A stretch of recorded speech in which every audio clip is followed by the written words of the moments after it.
Good morning and good afternoon to everyone who is joining this AMA. Brian, are you setting up? I think you're queuing yourself up for some introductions. I think I'm here. Can you guys hear me okay? Yes. Yeah. All right, fantastic. Well, we're super excited today to bring you a special AMA. I think it's very timely with the wild couple of weeks we've had after the BEAD NOFO update in terms of just interpretations, new information, getting feedback from states. I know, Megan, you're at Broadband Communities right now. I've got Megan to help me today to interview the great David Malfara. David is the CEO of Big Bang Broadband. He's a broadband strategist. David's been around the block for 45 years, working on our industry, doing everything from engineering, operations, business leadership. He's founded multiple companies. He's been CEO, COO, CTO. He's a senior member of the IIJA, as well as OpenXR. And we are here to talk about just some of those changes today, get David's thoughts on it from a technical aspect, and really trying to educate and provide some guidance to state broadband offices, subgrantees. We're all in this together. I've got Megan here helping us. Megan is the Director of Infrastructure for Learn, Design, Apply, and works with many companies, including Bonfire and many of our clients, and helping them on their grant funding strategies. I think together we've done $350+ million, and I know you guys have done so much more. So I'm really excited to have Megan here. She's very close to policy and what's happening. And let's get started, guys. Yeah, guys, I'm really excited. Let me get organized here with my questions.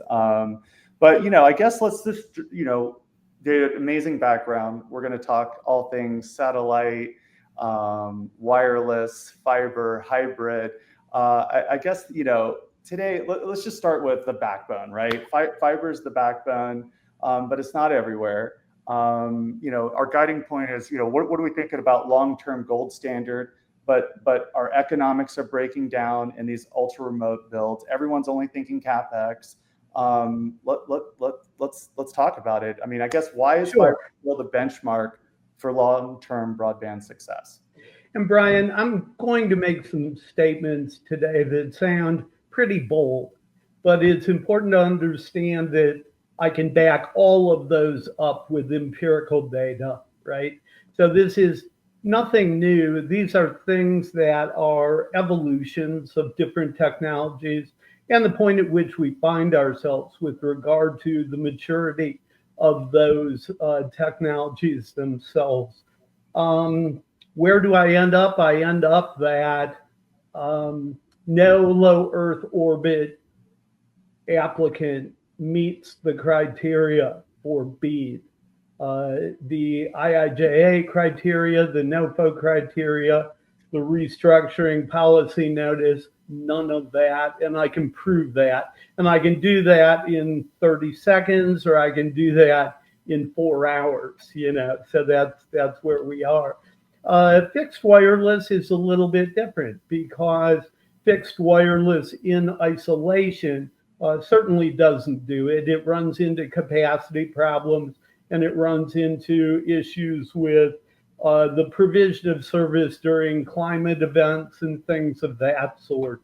But it can make it, okay? And that's done with redundancy routes, protection routes, and basically a very robust fiber infrastructure supporting those towers and being able to provide the type of access upstream in the what's called the aggregation network to support that last interconnection to the subscriber. I am an advocate, by the way, of both low Earth orbit satellite technology and fixed wireless technology. It's just within the confines of the BEAD requirements. Satellite and low Earth orbit does not make it, and fixed wireless needs some very supportive care from the fiber industry in order to make it. So that basically is what I'll be able to address today. Okay. Well, I just want to let the audience know if you have questions, please put them in the comments. We want to try to get to as many of those as possible. Well, okay, so fiber is the standard. You know, when we think about this, fiber doesn't have to prove anything. Everyone believes, you know, that it's the gold standard. It seems to be infinitely upgradable. I mean, we're seeing 800 megabit on a strand now. I mean, it just, you know, Gig. Excuse me. Thank you. A big difference. But you know, when does it become economically or logistically unsound? I mean, obviously, let's talk about it. I mean, we're all taxpayers. You know, we and of course we believe in broadband, and we want speed, and we want to make all of this happen. But when does it break down? When do we include these other technologies? So within the context of, yeah, and I'll speak within the context of BEAD, okay, because there are a lot of other influences to broadband deployment. But let's talk specifically about what's in front of us, and that is the BEAD program itself. Certainly the requirements that a community has for broadband, a very granular presentation of those requirements is necessary in order to determine which route is best for them. Fiber is the gold standard. Fiber is, by all intents and purposes, or for all intents and purposes, limitless in terms of its capacity. And if you think an 8.5 micron thick fiber running at 800 gigabits symmetrical is not good enough, that's fine, because you know the cost to double, triple, quadruple the number of strands in that fiber cable is almost costless. Okay, so the issue really is that we have a technology that provides what I believe the IIJA was trying to get at, which is the construction of a permanent infrastructure. Okay, and that is fiber. No one questions that.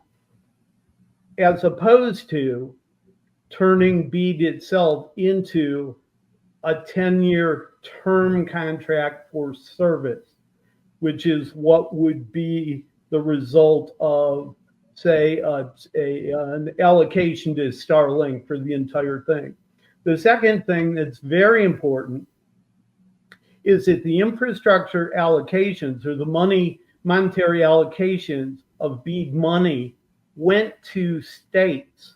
Okay, that's completely negated in any location where Starlink gets $1.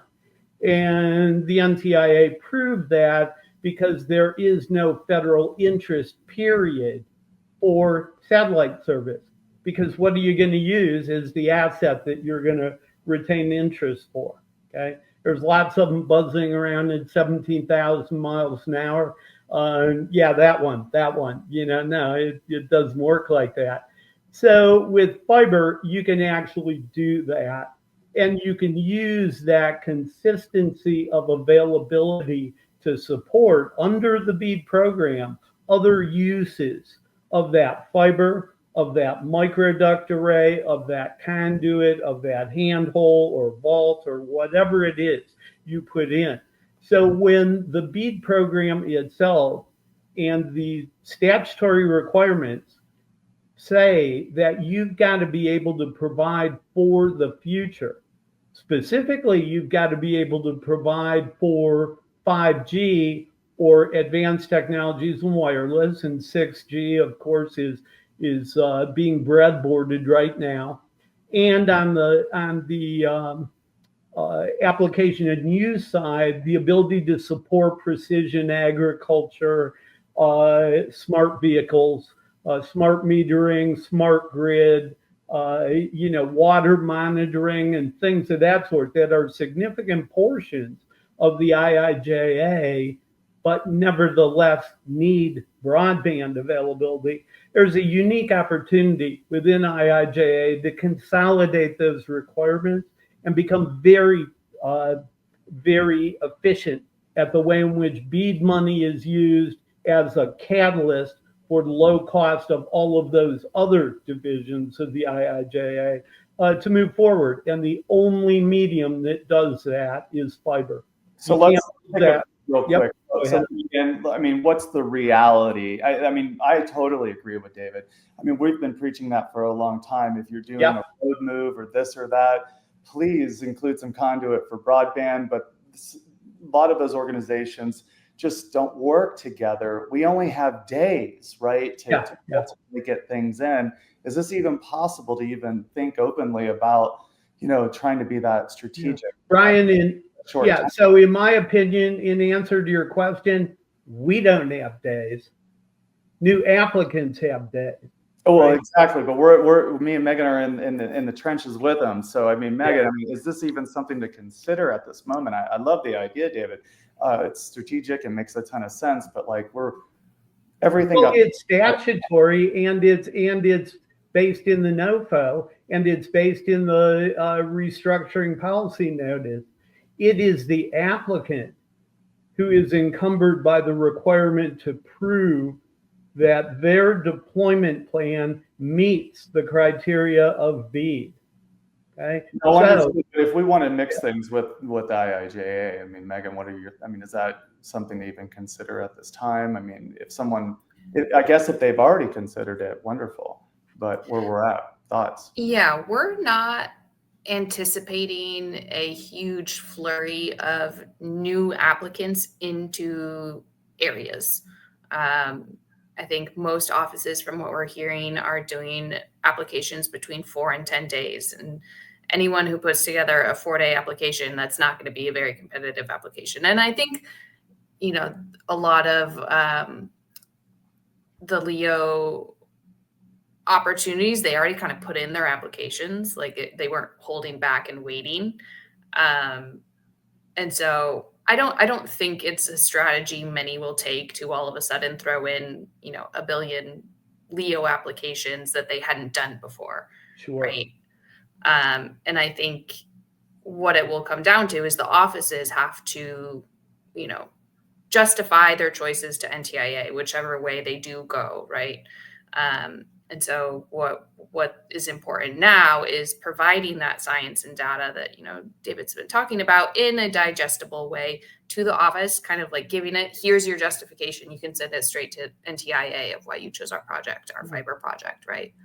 And so Megan, I'm sorry, go ahead. Oh, no, that was my, okay. I do think we have a question though, if we want to jump right in for that. Well, before we do that, let me answer your previous question directly as far as direct evidence. The fact is that, for example, Starlink states in their legal documents, terms and conditions, that they do not meet the requirements of the BEAD program right now. So my question, if I were a state broadband office, I would say, okay, I see your website and I see what you say there in terms of a disclaimer. What have you done differently that is going to cause your constellation of satellites to behave differently than what you felt comfortable putting into your legal document on your website?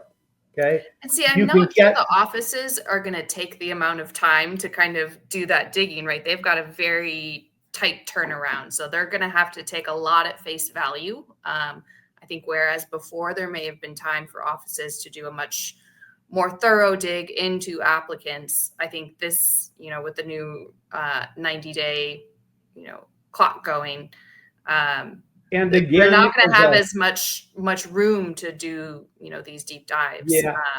So I think this still pivots well into what Frank put in as a question, which is, what are some scenarios where states might consider fixed wireless, unlicensed fixed a priority project per the revised NTIA guidance? Where the fixed wireless or unlicensed fixed wireless carrier has accommodated areas where they have radio frequency propagation losses that are mitigated by an agreement that they have with the fiber provider to serve that tower.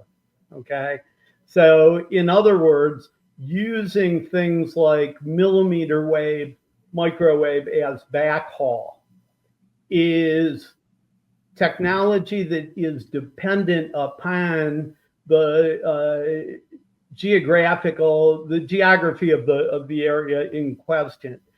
I believe right now that there are very few studies that would meet a scientific method review of their ability to meet that standard and that requirement. So I would say this categorically for state broadband offices. And, Megan, I participated in BIP, in BTOP, in Reconnect, in RDOF. I was a bidder in RDOF, and a number of different grant and low interest loan programs where the problem really was in the granularity that went into the investigation of the technology in question.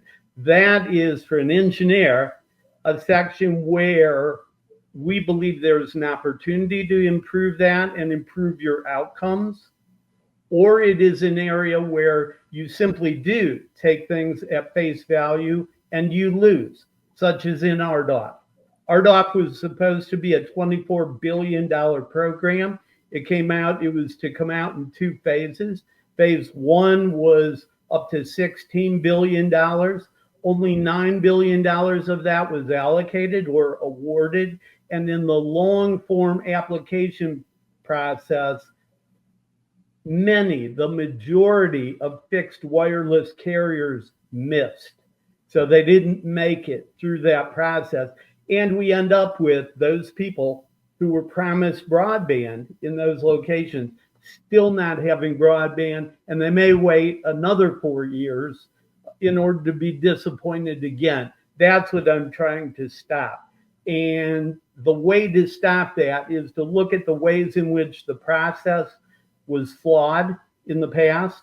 And I believe on the engineering evaluation of the applications, that's exactly where the problem occurred. People took a glossed over view of what the technology could accomplish. Good technology used poorly, okay? And that's what I think we can't afford right now.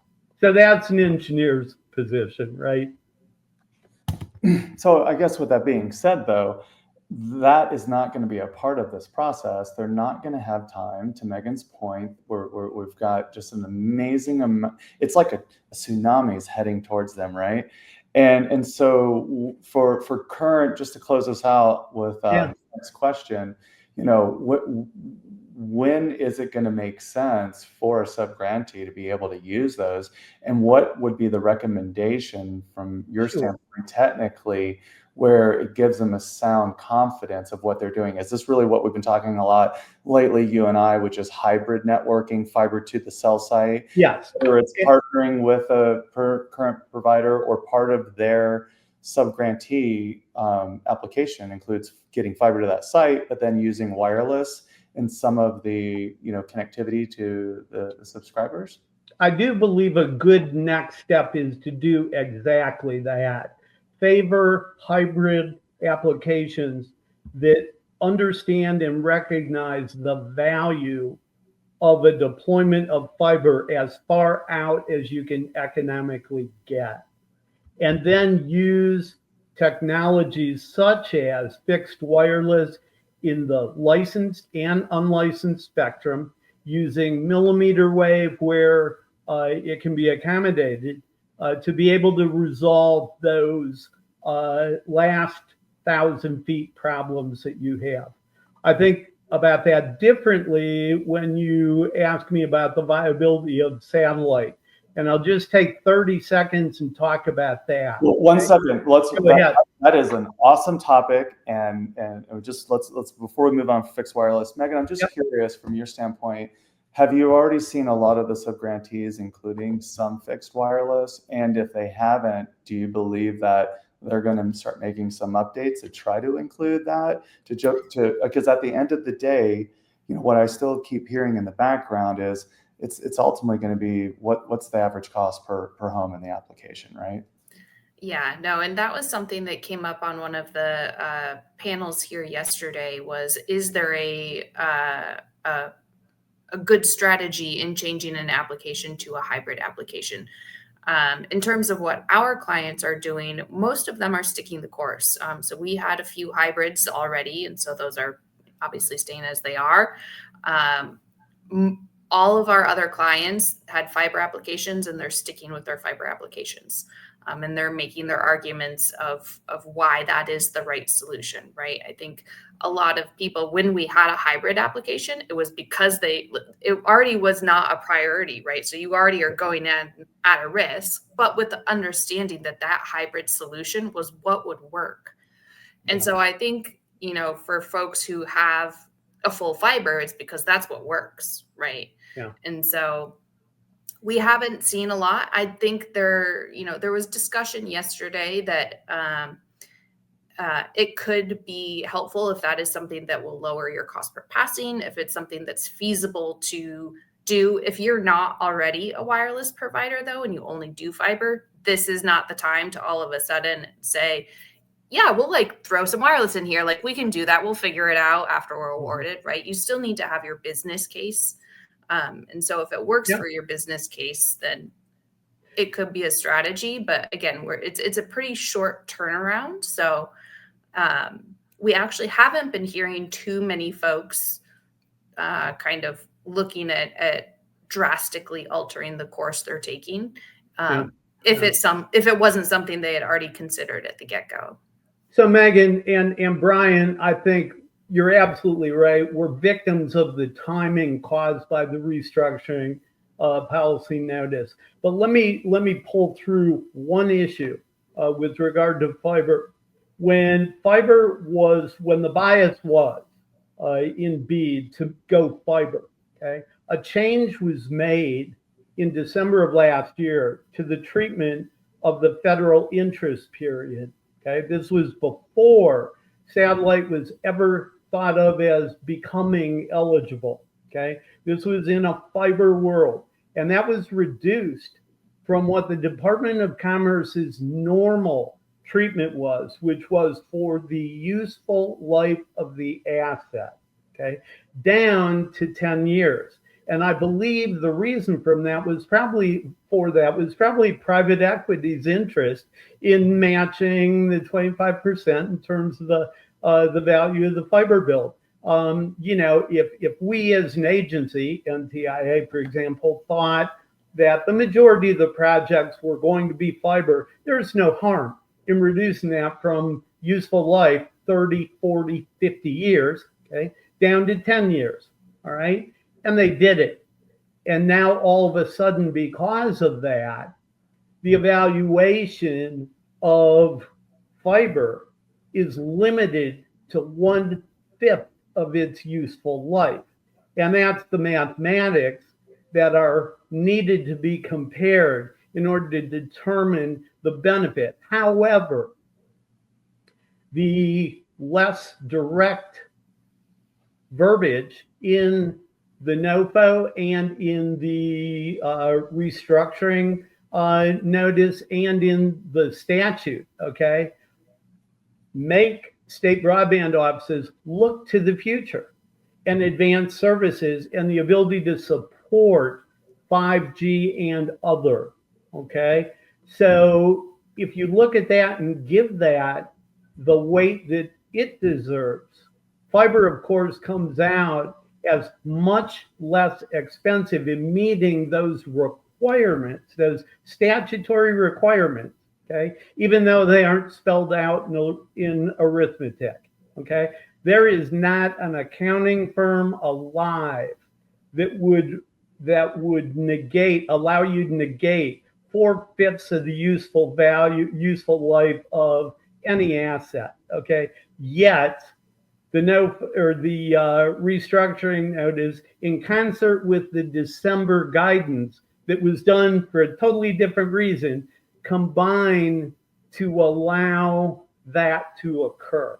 Okay, so I think any application might be best served, and State Broadband Office guidance would be best served to lay that out, that they still have an ability to reject something that doesn't meet their broad long-term plan because it doesn't fulfill the advanced support required, and it doesn't meet the the ability to support 5G. I don't even want to get into the requirements of 5G because there are 3 flavors of it. No one understands that except for people who have looked at 5G. But people tend to take the capabilities of 5G and mash them together as though just because 5G is available in a certain area, all of the aspects of 5G are available. Nothing could be further from the truth.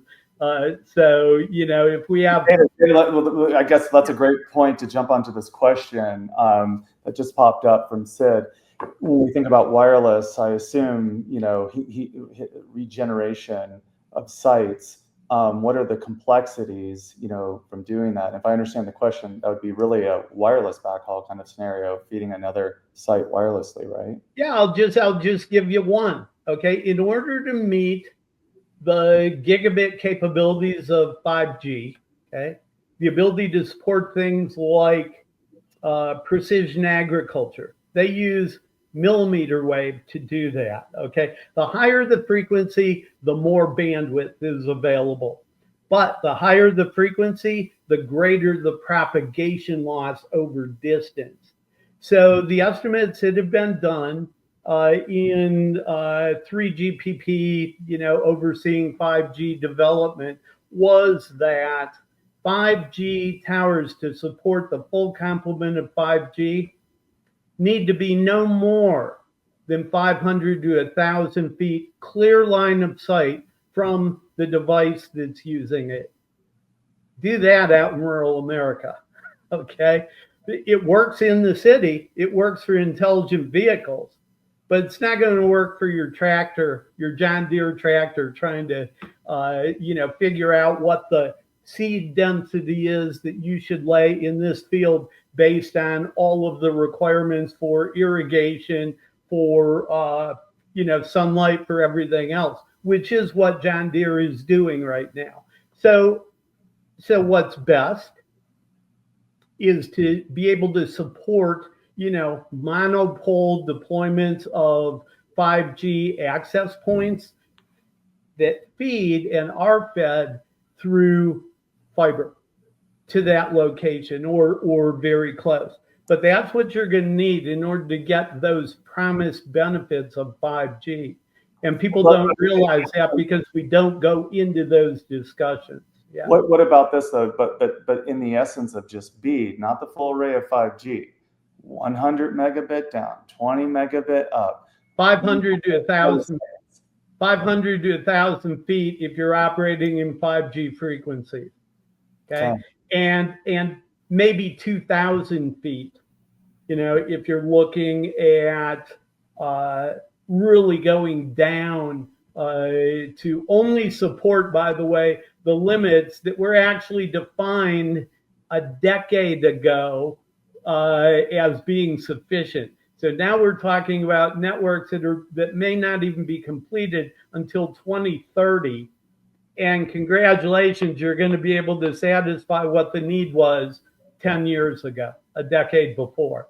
So, looking at all of that in terms of evaluating the requirements of the BEAD program, those become much more important as you begin to include other technologies that may be used to just barely meet the performance requirements right now, but fail miserably when you look at those aspects of the requirements to support 5G and to support advanced services. Megan, so I'm going to use, I was just going to say, I'm going to use the word requirement to segue here into this next question. But what are the most important statutory requirements? And so I think this is in a reference to our BEAD program and policy and all of that. So, yeah, they changed, right? Because the restructuring notice, the requirements that are important in broadband deployment in the United States are now different than the requirements to satisfy the BEAD application process. It used to be that we were aligned that what was good for the community and what was good for users of those services and provided the most robust and fertile infrastructure for the use of broadband to accomplish other economic growth interests, okay, that was fiber. And for as far as we could make fiber reach, that was going to be the benefit. Fixed wireless, whether licensed spectrum or unlicensed spectrum, was required in areas where fiber was determined to be too expensive. And we tossed around the idea of $20,000 per endpoint, per broadband service location as being something viable, because what we were really after was to build infrastructure. Remember, if we're building infrastructure, then any funding that goes to Starlink or goes to fixed wireless to buy radios on probably existing towers, that is money away from the state's infrastructure. So that was money, if you're $1.2 billion your state gets and Starlink gets all of it, you get nothing in terms of infrastructure. Well, but let's talk about the statutory requirements associated with that. I mean, so what is at the end of the day the law?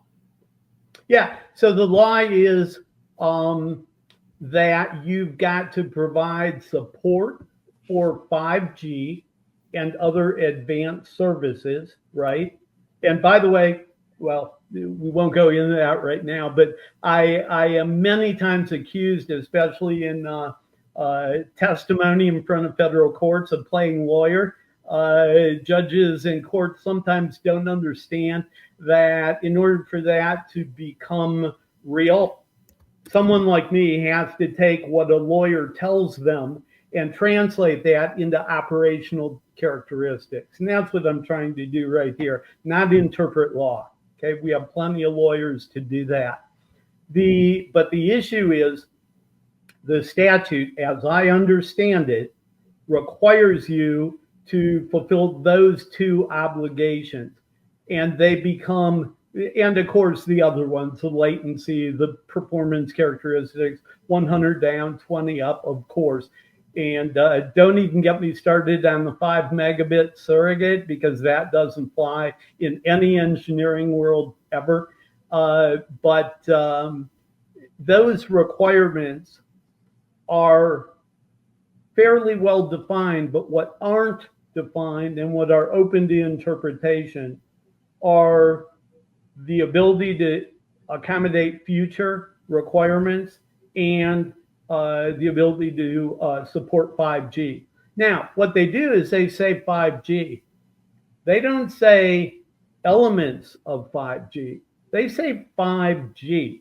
So to an engineer, that means you take the 5G specification and here you go. You've got to comply with every aspect of that specification. Well, nothing is going to do that right now, not even licensed fixed wireless or even mobile networks at this point, because we're just not there yet. We don't have a full deployment of 5G. We're getting there. And that's the important thing to talk about with regard to all of these technologies. They all as definition of new technologies, they're not static. They're all moving forward. Starlink, for example, has a V3 satellite that's awesome. It can handle a terabit downstream. But guess what? The V3 requires Starship, which blew up the last 3 times they tried to launch it, right?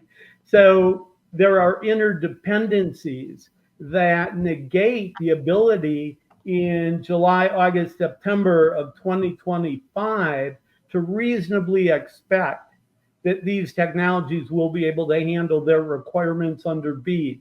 The FCC in RDOF had a very, very good directive in their short form instruction. Let's pull back.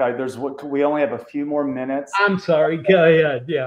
I could just sit here and just like a sponge soaking it up all day. But let's talk a little bit, and I'd love to get some more questions a little bit about just, Starlink. I mean, you have a lot of understanding of it. Yeah. Elon is an amazing engineer. Wonderful, brilliant guy. Just a brilliant individual. And so I could really see him presenting a very strong case of how he could support it. So what would that look like? I mean, tell us. He can't answer a few questions.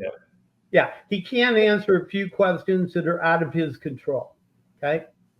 Number one, the United States doesn't control what's launched and orbiting the world in the low Earth orbit space. There was a 1967 agreement signed by global parties that agreed that anything in, this is cute, outer space, okay, cannot be governed by any country's ability to restrict movement through that, even if it is directly over that country. Well, China's planned to launch 17,000 birds, okay, in low Earth orbit. Starlink itself has a plan for 42,000 satellites, okay? Add Amazon, that's another 7,000.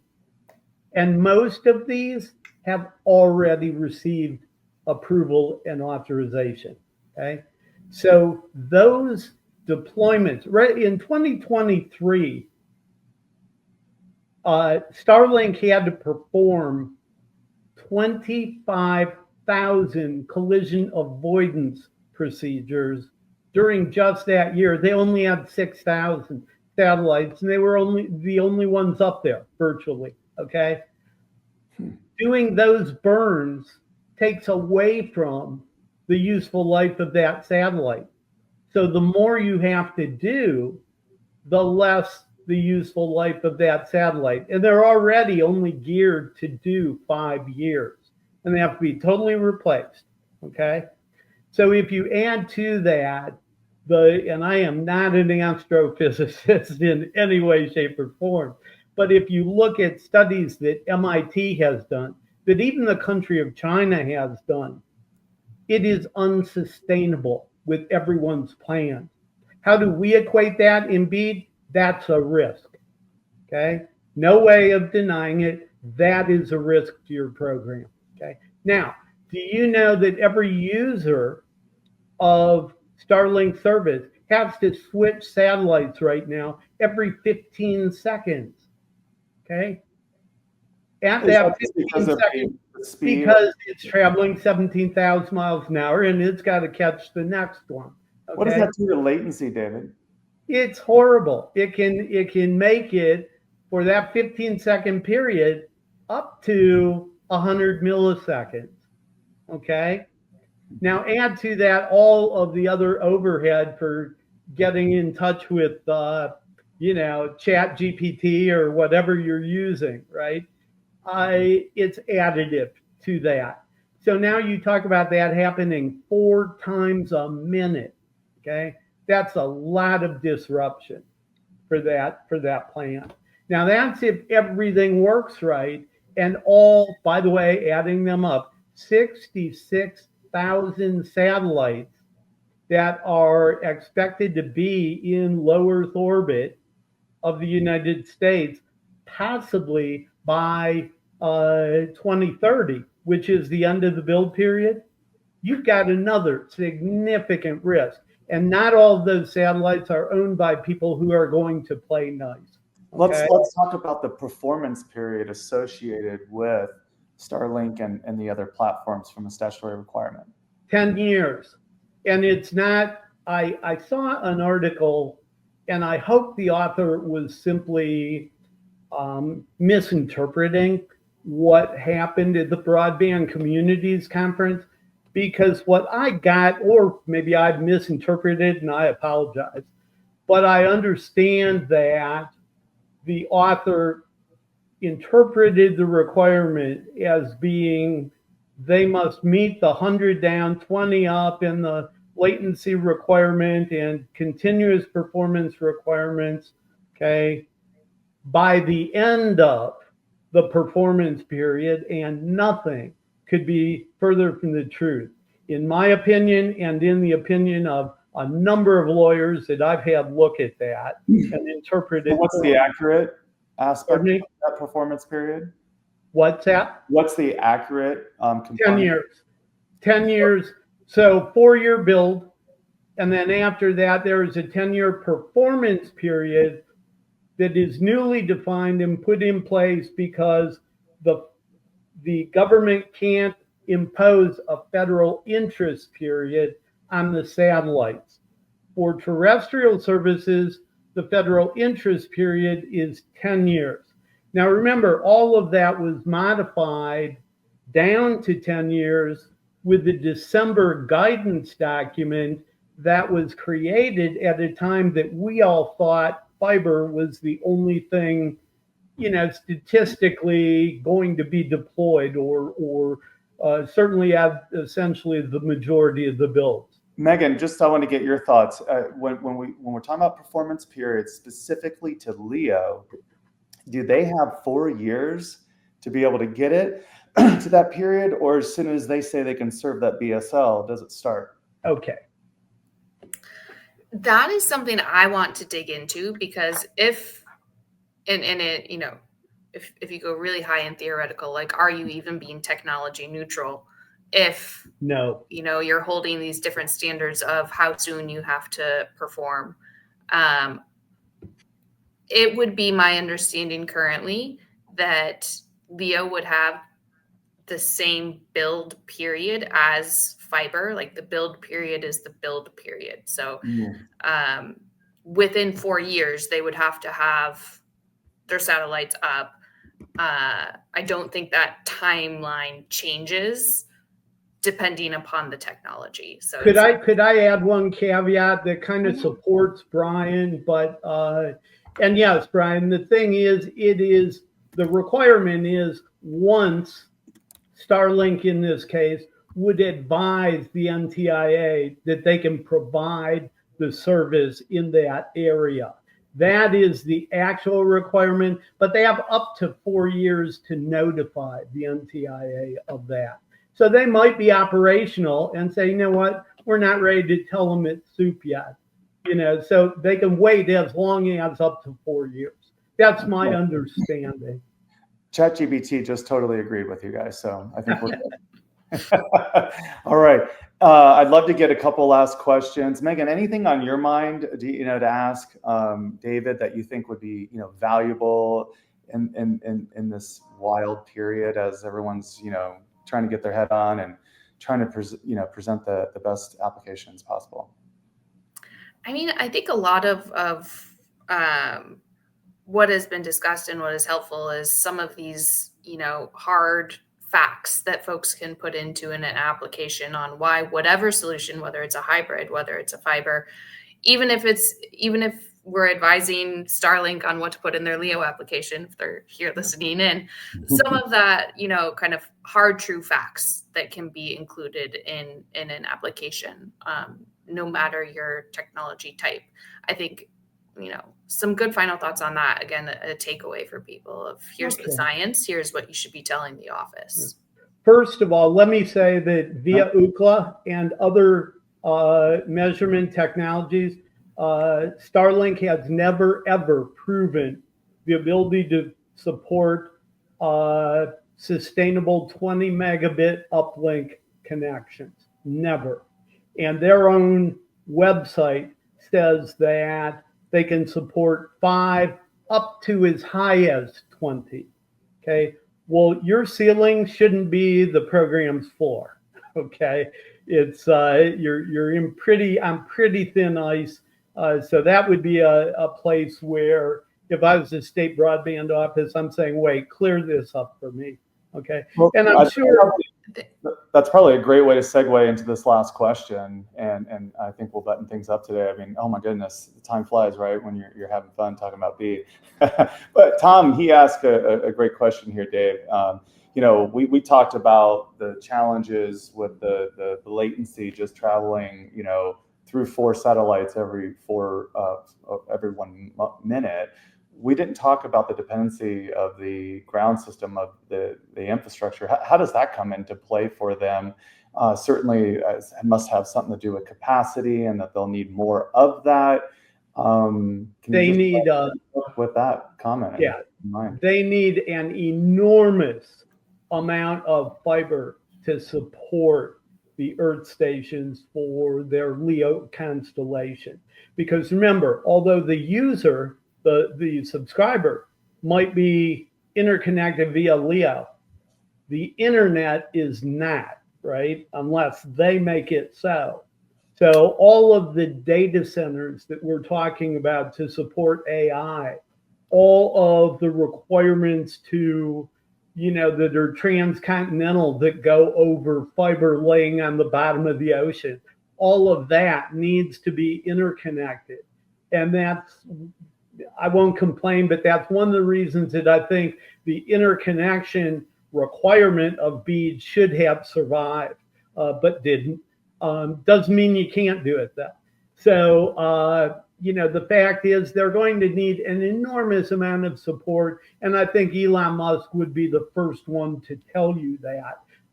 Look, this is a team effort, okay? And generally, I'm positive about our opportunity to move forward under the current rules. I think it can be done. I think it was easier before, but I certainly think it can be done. And I think if we all look at the goal as being the ability to improve the information infrastructure of communities as well as subscribers who want broadband internet access service, I think you're going to take a bigger view that is going to be the predominant thought process in 2030 and beyond, when the performance period starts. So we've got to quit looking backward. We need to look. AI taught us that we have to, really begin to incorporate what was unfortunately called future-proofing before, which was simply a license for executives to ignore it. Okay, don't do that. Look at future-proofing as something that is a necessary consideration in building broadband networks. I love it. I love it. David, wealth of information. Shameless plug here. Again, really appreciate everyone here today. I'm Brian Hollister, CEO of Bonfire Infrastructure Group. We work with all types of companies and helping them to deploy sustainable and reliable infrastructure. We work with great people like Megan and her team at Learn, Design, Apply when it comes to funding grant strategies. And we work with highly technical folks like David Malfara and Big Bang Broadband when we really need to get extra technical and super deep and make sure that we can stand up any design, quite frankly, in court if needed. So I was going to say, don't forget, we are testifying subject matter experts at federal court. Also, exactly. Absolutely. So thanks everyone that joined today. We so appreciate you. We're all in this together. Let's keep charging forward. We've got a ton of work to do, and we're going to make it happen. Cheers. Thank you.